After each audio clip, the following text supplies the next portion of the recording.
السلام علیکم پاکستان، میں ہوں وسیم ہاشمی، آپ دیکھ رہے ہیں آزاد ڈیجیٹل۔ نیا سال تحریک انصاف کے لیے خوشیوں کی خبر لے آیا ہے۔ سانحہ 9 مئی کے 19 ملزمان کو آج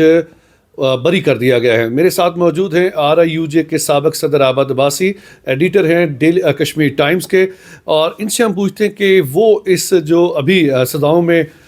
معافی کا اعلان کیا گیا وہ کس طرح دیکھتے ہیں۔ السلام علیکم جی۔ بہت شکریہ، السلام علیکم۔ عابد بھائی، کیسے دیکھتے ہیں یہ جو ابھی 19 ملزمان کو انہوں نے بری کر دیا ہے؟ دیکھیے، میں تو اس کو ایک اچھا شگون دیکھتا ہوں، اور جو خاص کر 2025 جو ہے نا، وہ ڈیفینیٹلی پاکستان تحریک انصاف جو ایک کڑے وقت سے گزرنے کے بعد اب اس کو ایک بریدنگ سی آ رہی ہے، تو ڈیفینیٹلی ایک ایسا چنک آیا ہے ان کے لیے کہ وہ ملزمان جو ایک 100 سے زائد تھے اور ان کو سزائیں ہوئیں، اب ISPR کے مطابق 19 ان ملزمان کی درخواست جو اپیل تھی وہ منظور کی گئی ہے، اور اس کے نتیجے میں ان کی رہائی ممکن ہونی ہے۔ تو دیکھیے کہ چونکہ آرمی ایکٹ کے تحت سویلین کے خلاف یہ ایک عدالتی کارروائی ہوئی تھی جو ملٹری کورٹ نے کی، اور پھر اس کے بعد ریم کی اپیل جو ہے وہ دائر کی گئی ان ملزمان کی جانب سے، مجموعی طور پر کوئی 67 کے قریب درخواستیں گئی تھیں، اور پھر اس کو 48 کے قریب کو انٹرٹین کیا گیا، اور ان کو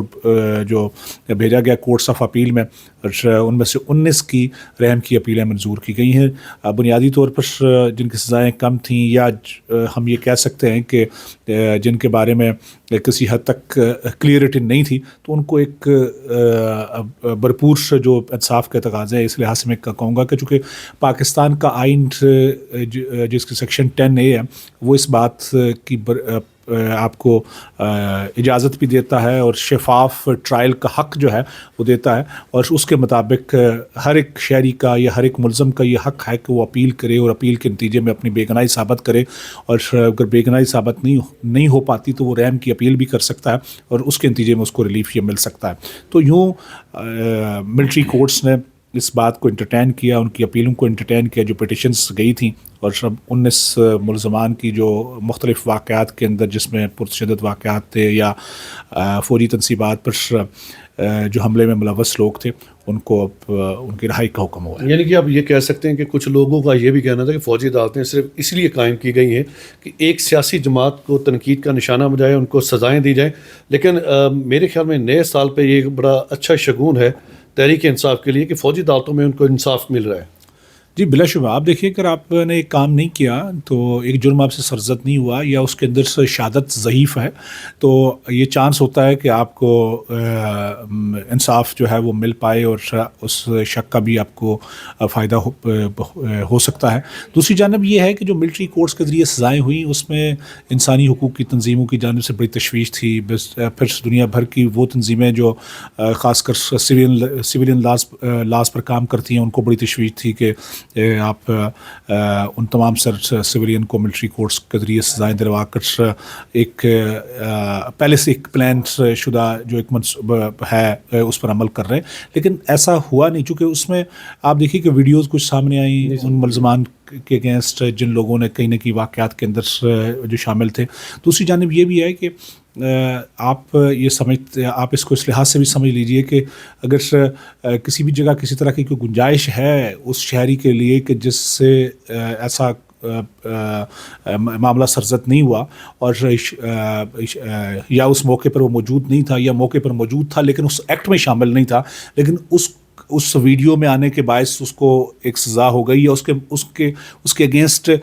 جو شہادت ہے وہ کمزور شہادت ہے، تو وہ ڈیفینیٹلی اس کا شک یا اس کا جو فائدہ جو ہے وہ اس شک کا فائدہ ملزمان کو جاتا ہے۔ میرا خیال ہے PTI کے لیے ایک اچھی بات ہی ہے۔ دوسری جانب آپ کو پتہ ہے کہ مذاکرات بھی جاری ہیں، اور اس بات کا بھی انکشاف ہوا بھی ہے کہ بانی PTI عمران خان کو بھی کچھ لچک پیدا کر لی انہوں نے۔ جی، انہوں نے کچھ لچک پیدا بھی کر لی، اور دوسرا یہ ہے کہ گورنمنٹ کی جانب سے بھی ان کو پیشکش ہوئی کہ آپ بنی گالا آپ کو شفٹ کر لیا جائے، تو اب اس کا رسپانس وہ کیا دیتے ہیں، یہ آپ کہہ سکتے ہیں کہ تازہ ترین ڈیولپمنٹ اگر ہو تو ان کو بنی گالا میں شفٹ کیا جا سکتا ہے۔ دیکھیے ہو سکتا ہے، کیسا نہیں ہو سکتا. آپ دیکھیے کہ پولیٹیکل قیادت کئی بار تو اس ملک سے بھی ان کو فیسیلیٹ کیا گیا کہ آپ کہاں جائیں، اور اس کے نتیجے میں جو ہے نا وہ ایک جو عدم استحکام پیدا رہتا ہے اس کو استحکام کی طرف لے کے. ابھی بھی پولیٹیکل عدم استحکام ہے ملک کے اندر، اس کو اگر استحکام کی طرف لے کے جانا چاہتے ہیں تو آپ کو مذاکرات کی جو راہ اب اپنائی گئی ہے یہ اپنانی پڑے گی اور اسی طرح چلنا پڑے. لیکن اس کا نتیجہ کیا ہونا ہے یہ ایک بات ہے کہ اس کا آؤٹ کم کیا آ سکتا ہے. اس آؤٹ کم کی طرف جانا پڑے گا. اگر دیکھو براہ راست مذاکرات، عمران خان صاحب ہمیشہ چاہتے تھے کہ ان کا اسٹیبلشمنٹ کے ساتھ براہ راست مذاکرات ہوں، اور ان براہ راست مذاکرات کے نتیجے میں ان کو جو ان کے ذہن میں مطالبات تھے یا جو مطالبات رکھے تھے اس کے نتیجے میں ان کو فائدہ حاصل ہو سکے. لیکن براہ راست مذاکرات کم ہوئے. اب گورنمنٹ کی جانب سے ونڈو اوپن ہوئی، دونوں کو ساتھ بٹھایا گیا، چاہے پریشر لوکل ہے یا زیادہ ہے. لیکن اسی دورانیے میں ایک چیز بھی قریشی صاحب دیکھنے والی بات ہے کہ جب یہ معاملہ ہوا اور مذاکرات چل رہے تھے اور ساتھ ہی پھر سزائیں بھی تو ان پی ٹی آئی کے لوگوں کو ہو رہی تھیں جو ایسے واقعات میں شامل تھے. ٹھیک ہے. اور میرا خیال ہے کہ عمران خان صاحب کے ساتھ اگر مذاکرات کامیاب ہوتے ہیں تو ڈیفینیٹلی کسی نہ کسی نتیجے پہ پہنچ کے آپ کو یہ ریلیف ان لوگوں کے لیے بھی دینا پڑے گا جو ان کا مطالبہ بھی ہے. لیکن دیکھنا یہ بھی ہے کہ جس طرح جنرل فیض صاحب کو گرفتار کیا گیا، ان کے خلاف فیلڈ کورٹ مارشل کی کارروائی سٹارٹ ہے، کیا وہ